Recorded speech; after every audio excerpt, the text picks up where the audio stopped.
Œuvres d'art virtuelles, photos créées de toutes pièces, écrits rédigés automatiquement, de Discord à ChatGPT, les filtres, correcteurs automatiques et autres intelligences artificielles prennent petit à petit la place de la création, mais surtout de la réflexion personnelle dans l'apprentissage. Tout cela nous perd la nouvelle génération dans un abîme de stupidité.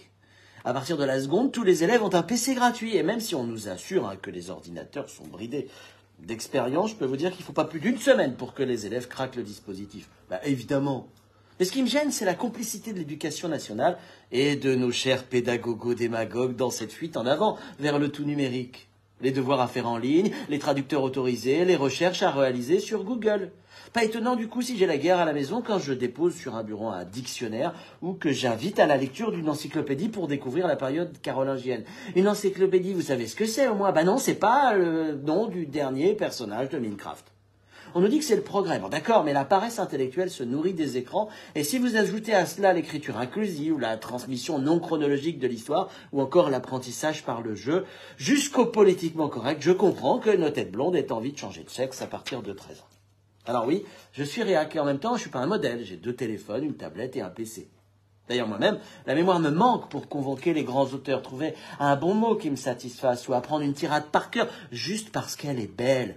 Un clic droit et hop, un synonyme, un passage sur Google et zou, une citation bien placée me rend intelligent. Se donner le masque de la vertu grâce au tout numérique, c'est pas le moyen d'accéder à la vérité, à la profondeur d'un échange, à la découverte d'un savoir. 2 choses m'inquiètent le plus dans cette révolution digitale toujours plus rapide: l'impatience qu'elle génère et la sottise qu'elle impose. Je veux la réponse tout de suite, maintenant, et j'oublie la question à mesure que j'y réponds. Et là, je ne parle pas que de nos boutonneux à cheveux gras, aussi adorables soient-ils, mais nous sommes tous dans le même bain. Conclusion, une inculturation crasse et cette relation aux autres uniquement basée sur un ressenti qui pourrit nos jeunes et nous contamine.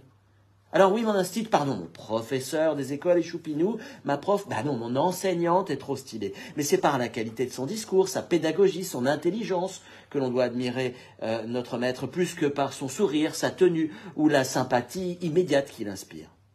Apprendre, c'est laborieux, c'est difficile. Mais le goût de l'effort, les amis, la divergence d'analyse, les recherches intensives et la joie finale de la production d'un écrit, quelle récompense!